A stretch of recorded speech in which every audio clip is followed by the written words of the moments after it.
Welcome to the first Jitters podcast. We are extremely excited today to be joined by Jim Hartsell. Jim is an architect. He's the author of The Secret Home of Golf, the authorized history of King Collins Golf and the creation of Sweetens Cove. Been making your rounds a lot here recently talking about that book. A lot of people have gotten really excited about Sweetens Cove over the years. You've been described as a walking travel guide of golf, a Scottish golf expert. You've written for No Laying Up, for the Golfer's Journal, a lot of other stuff. First of all, Jim, we really appreciate you hopping on here with us. I know you've been busy talking about the book, talking about a lot of stuff, so it definitely means a lot to us that you took a little bit of time to jump on here with us. No, I'm always happy. I'm just, I'm honored that you would want me to come on, and I love talking about golf and the book and, Scotland and anything golf related. I love talking about, but it has been fun to talk to people about the book and the process that I went through to get it done.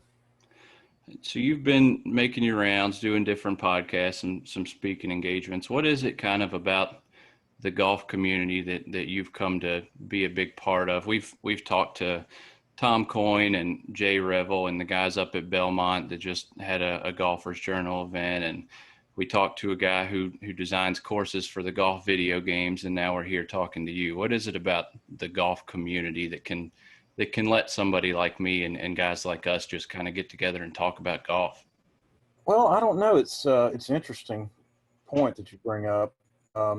You very rarely meet a bad person through golf. I don't know what it is, but I've met so many people through Twitter and Instagram just from being at Sweetens Cove, and I've gone up there over the years and just played with people who sent me a message like, "Anyway, you're going to be around on Saturday. I'd love to play 9 holes with you." And almost without fail, they wind up being nice people, and you make some connection and you have a good time. And so I just think that people, and obviously that not everybody's, it's not going to be a blanket statement, but most of the people you meet through this game are friendly and welcoming, and just want to have a good time and enjoy just being around people. I know you've talked a lot here recently and different things about Sweetens Cove and about the book, but I kind of wanted to start somewhere a little bit different. And I mentioned earlier, you've been described as a Scottish golf expert. What got you into golf to begin with, and why Scottish golf specifically?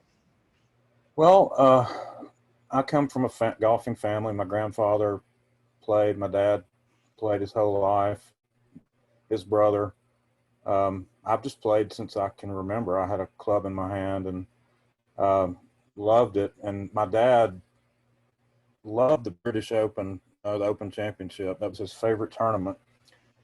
And I remember watching that with him when I was a kid. And, back then, it only came on Saturday and Sunday, and I think they covered the last 5 or 6, maybe 7 holes.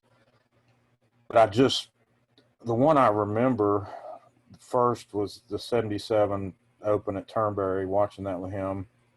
And I just remember being fascinated by the course and the way that the ball rolled, and everything about it just seemed perfect. And I just, for whatever reason, I became fascinated with links golf and Scottish golf in particular.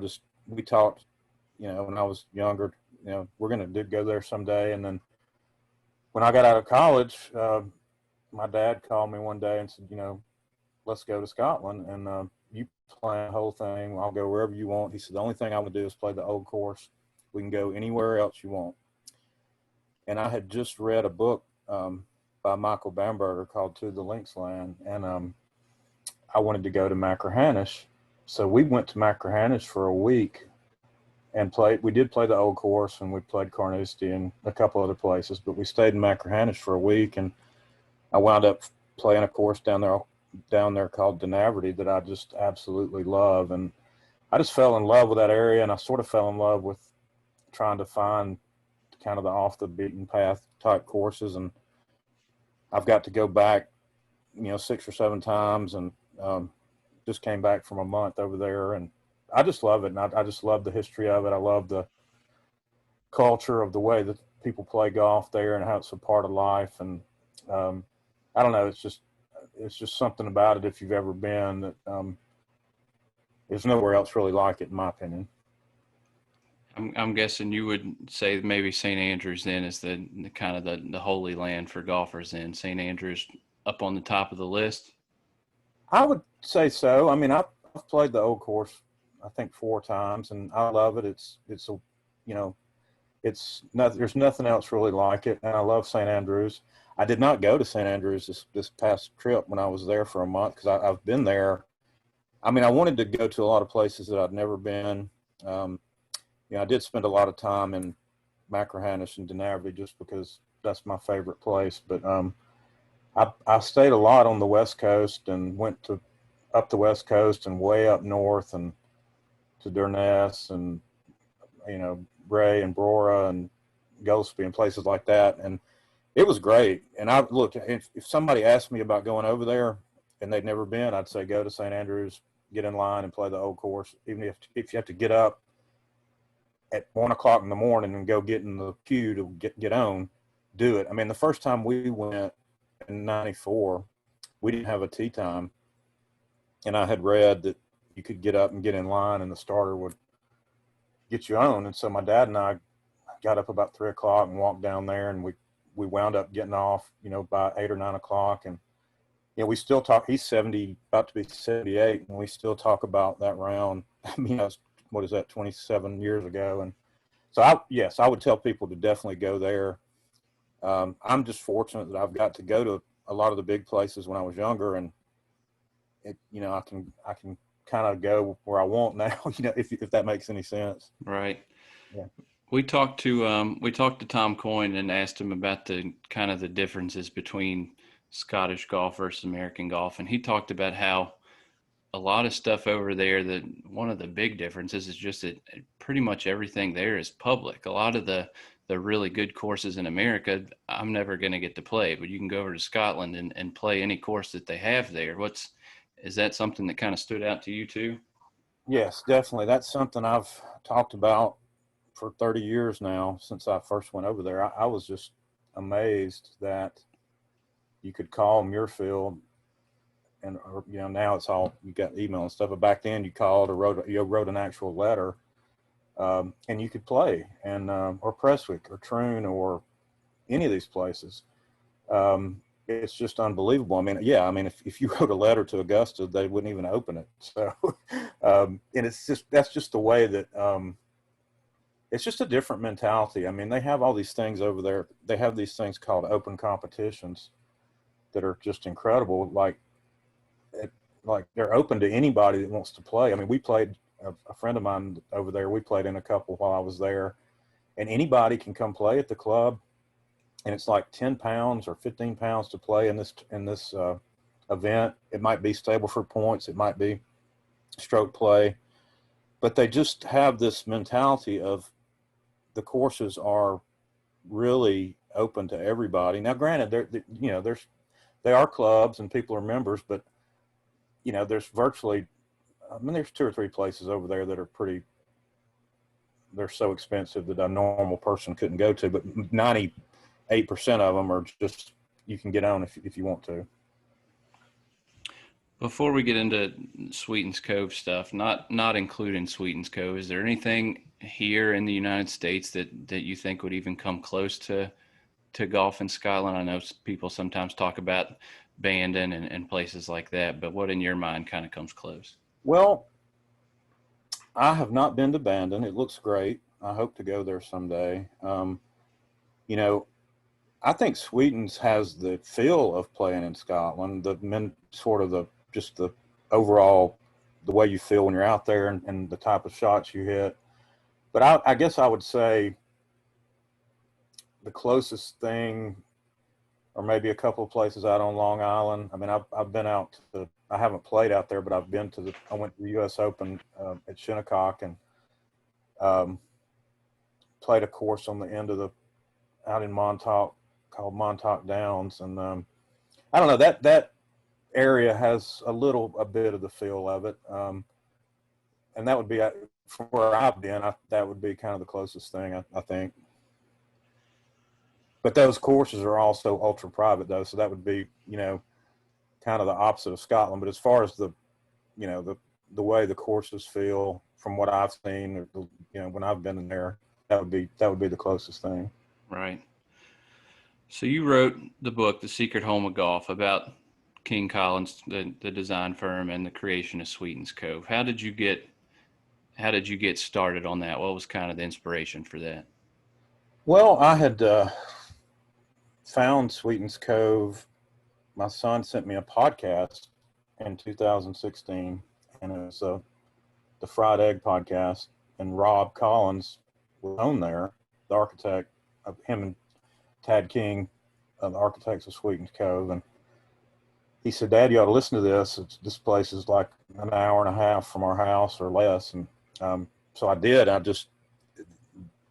Andy Johnson on there was so excited, and Rob was so excited, and describing the place. And I thought, well, we got to go. We got to try this. And we drove up there not long after, and just the whole experience. I mean, the first time we went up there, we got about 30 minutes on the way, and it started storming, and I got a call on my phone, and it was Patrick Boyd, who was the GM at Sweetens for the first 4 years or so. And he said, "Look, I just want to let you know how hard it's raining up here. I didn't want you guys to drive all the way up here."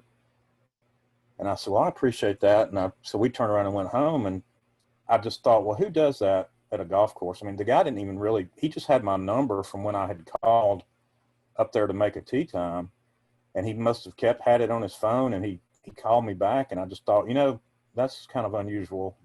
Imagine going to on your way to a Robert Trent Jones course in Mobile or Birmingham or something, and the starter calls you and says, "Hey, don't come. It's really wet. We're going to have to close the course." I mean, so that sort of hit me. And then we went back a couple weeks later, and Patrick was great. And he just said, "Hey, I'm sorry you couldn't play last time. I'm only going to charge you guys half price." And I don't know.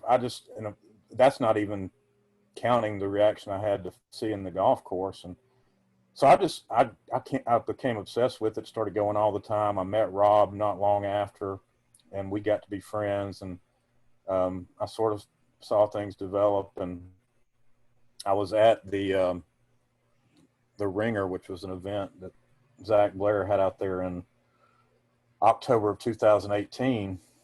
Rob was kind enough to get me an invitation to that, and it was just so much fun. And anyway, I met so many people. That's where I met Jay Revell and a lot of other people. And anyway, at the end of that, they were giving out the prizes and whatnot, and Rob gave a speech, and he just got so emotional about the course and what he'd been through, and the fact that all these people were out there playing, and people were talking about Sweetens Cove. And I was just standing there thinking, there's a story here that needs to be told. And I went home, and a couple weeks later I called Rob and I said, "Hey, I want to write a book about Sweetens Cove." And he just immediately agreed to it. And I couldn't have done it without him. We worked together on it. I probably interviewed him, I don't even know how many hours, 30 or 40 hours. And so anyway, that was how it started. And it took me about 2 years, to get it done, because I have another job too, and so I worked on nights and weekends and interviewed people when I could, and then eventually got it done. So it's been exciting to see it come out and to see the reaction that I've gotten from people who've read it and have sent me messages and said how much they've enjoyed it. I haven't gotten down there. One of my co-hosts, who's actually at his brother's wedding this weekend, couldn't be on here. He has played it and absolutely loved it. It kind of developed a cult following, and it's grown in popularity and gotten a lot more exposure. But how does a 9-hole course like that in the middle of Tennessee get so well known, but kind of keep the intimate kind of feel that it has? Well, it's tough. I mean, they've been able to do it. And, when I first started going, you could go out there and play all day and you might see two or three other groups at the most. You could basically do whatever you wanted. You could play backwards. You could play cross country holes, which we did all the time.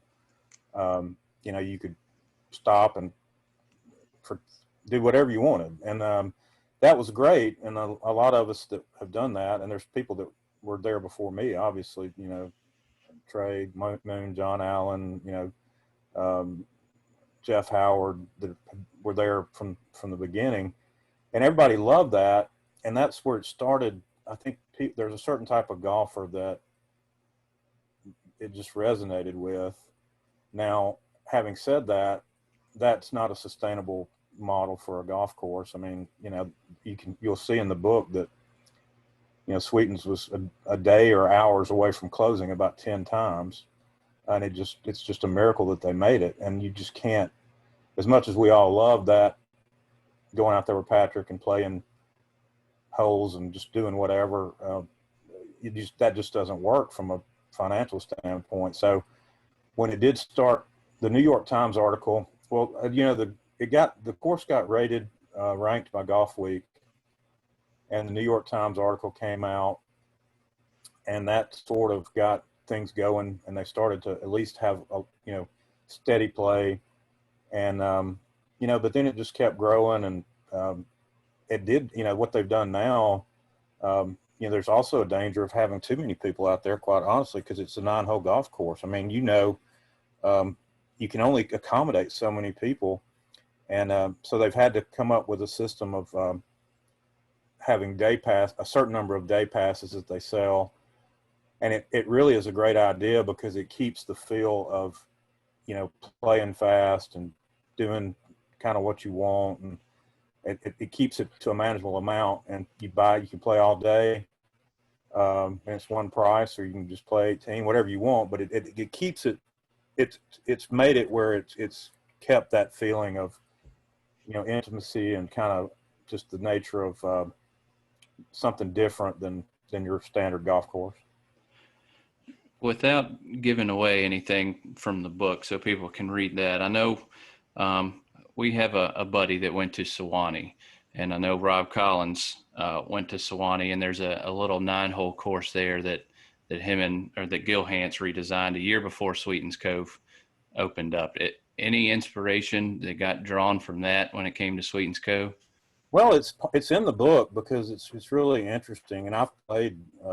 I love the Sewanee course. I love the little campus up there on top of the mountain. It's just such a cool place. But Rob was trying to get back into the architecture business. He had worked for Gary Player Design, and when the economy tanked and crashed, you remember in 2008, 2009, and just everybody just stopped everything. I mean, even in my business as an architect, people stopped projects. It was terrible. And so Rob was out of it, and he was out of the business, but he had heard that this project was going on at Sewanee since he went to school there for his undergraduate degree. And he got in contact with Gil Hance, and he speaks very highly of Gil Hance, and helping him at least have some way back in a little bit. I mean, at one point Gil Hance around that time was going to renovate Lookout Mountain Club, which I don't know how much you know about, but it's just a great Seth Rayner course that's up on top of Lookout Mountain that is just an unbelievable golf course. And honestly, if it got restored to completely, it might be one of the best courses in the United States. So, and I think they're now talking about doing that, but at that point they were going to get Gil Hance to do it, and Rob met him out there, and that whole thing just kind of generated. Rob met a man that was the golf coach at Sewanee called King Emig, and he introduced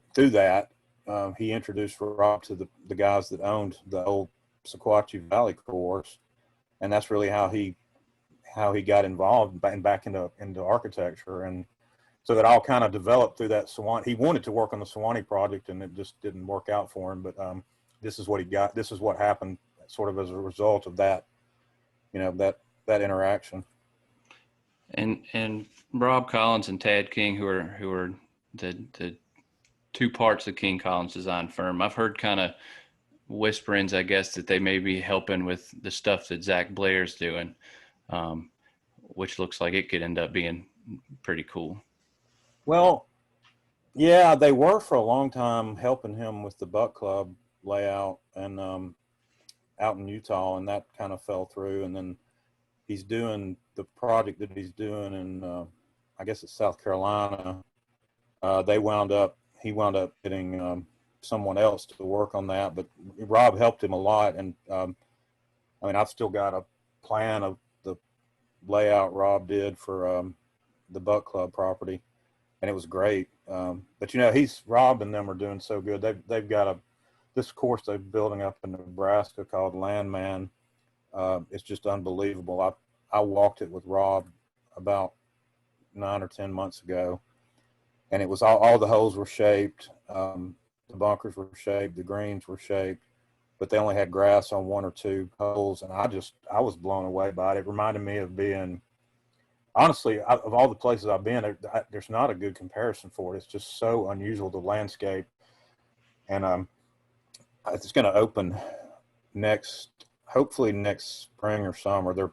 They've got grass on most of the holes now, and it's going to be public. And I think it's going to be great. I think it's going to be one of the best new public courses in the I think it will be the best new public course in the country when it opens.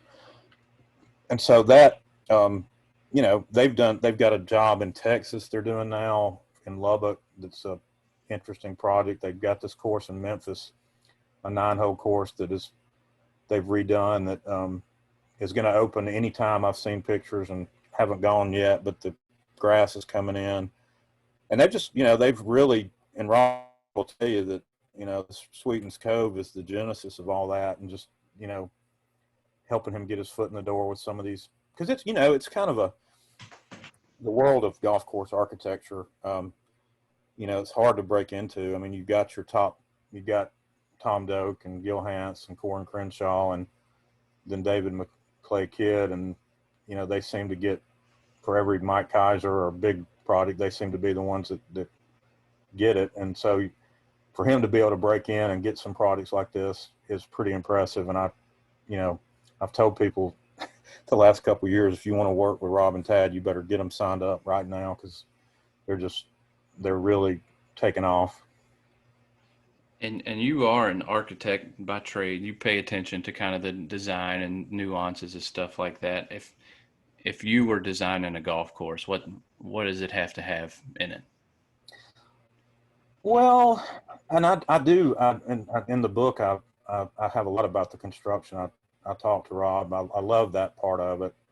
I love just the process of what has to be done to make things work, and how you get drainage to work, and how you get green drainage to work. I mean, I really am interested in that stuff. And but I would say, I'm just such a nut about links golf, and I love courses where, a player like me who, is a 15 or whatever now, and I'm not as good as I used to be. I like to be able to play and not lose a bunch of golf balls. I mean, there's nothing more disheartening or just ruin your fun to just lose golf balls on every hole. And you can still have a challenging golf course and not make it where you miss the fairway by 10 yards and you're just having to drop a ball somewhere. And so my criteria would be wide fairways, and not a lot of forced carries, and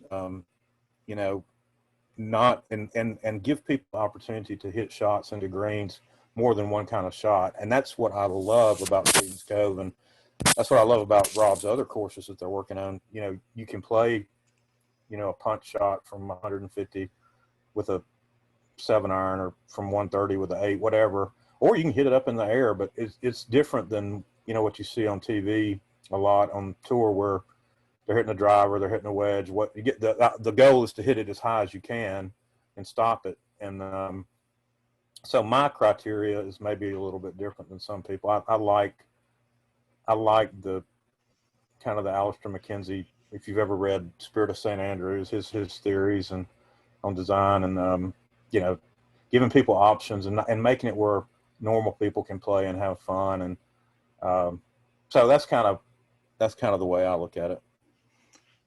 For your money, would you put the Sweetens Cove 9 holes up against anything in America, not including the Scottish links that Uh, you played? I would, but I love it, and people like what they like. I mean, I know people would say that's crazy, but for me, I mean, I'd rather go there than that's the only place I play other places. People invite me, and there's places I want to go and that I've never been. I mean, like I said, I'd love to play some of the Long Island courses and Fisher's Island, and some of the Philadelphia courses are incredible, and so there's places I'd love to play, but I'm perfectly happy going up to Sweetens Cove and playing, and I have fun every time I go. And yeah, I would. I mean, now, you know, it's different than Cypress Point or Crystal Downs or Prairie Dunes, or it's different. But I just judge it as I've gotten older. I just judge it on how much fun you have, and um, that's kind of part of my main criteria. So, yeah, I'll put it up with just about anything, I'm interested to see how Landman turns out, because I just have a feeling it's going to be kind of a public golf mecca where normal people can kind of go somewhere that's just a world class. And that's the thing about Sweetens. I mean, Sweetens is it's in immaculate condition, and it's not that expensive, really, if you want to play all day. I don't know what it is now, 120, 110, but I mean, most people go and play 36 or more, and bring their lunch and just have a big time. And it's just it's different than your normal golf experience. And I'm not saying one is better than the other. I'm just saying that's what I like. And it just made me want to play more, which I've told Rob is, as an architect, that's got to be the biggest compliment that you can get, if people want to come play more and get out and enjoy it. So, yeah, that's kind of how I feel about it. I'm excited to see the new stuff they have coming. Um, I'll get you out of here on this last thing. The Ryder Cup's coming up next week. Are you optimistic about the U.S. team, or is it kind of going to be more of the same? I think it's going to be more of the same, and I'll be honest with you. I just think the Europeans are so much more geared toward this than we are. I mean, I hope I'm wrong. I mean, I'm not pulling for them. I hope the U.S. wins, but based on what I've seen the last 30 years, they just have a better mentality for it, and we've got too many prima donnas that have 10 a chef and a masseuse and a butler and a coach and a swing whatever.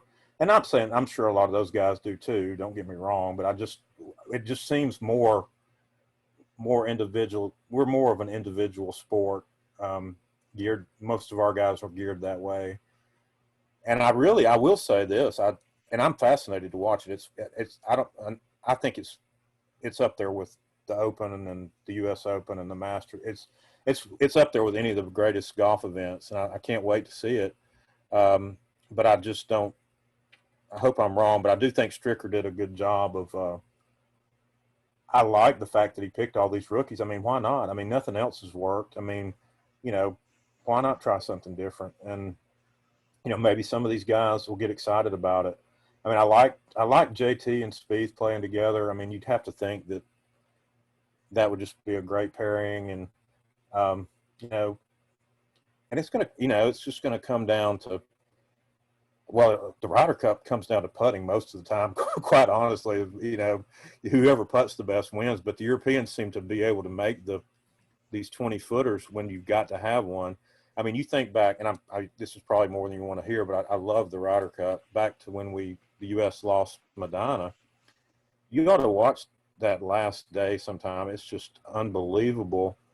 I forgot the U.S. was up maybe 3 or 4 going into the singles, and that's a lot to overcome in singles, a lot. And they just made putt after putt after putt, just from 20 and 25 and 30 feet. And it's just, I don't know. I mean, I hope I'm wrong, but I just feel like they're the Europeans are going to kind of find a way to do it, but I hope I'm wrong. I think there's a lot of people that agree with you, Yeah. including me. I'm scared to be optimistic about it. I hope it works out, but I kind of have the same kind of thinking that you do. But Jim, we appreciate you so much getting on here. I know you've been busy, but it certainly means a lot to us that you took some time to jump on here with us and talk about a lot of really cool things about golf, about Sweetens Cove, about your book, and make sure everybody goes and checks out the book from Back Nine Press. It's on Amazon. You can get it just about anywhere. The Secret Home of Golf, the Authorized History of King Collins Golf, and the Creation of Sweetens Cove by Jim Hartsell. Jim, thank you so much. Really appreciate it. Oh, thank you. It was my pleasure, and I really enjoyed talking to you. Thanks. Thank you.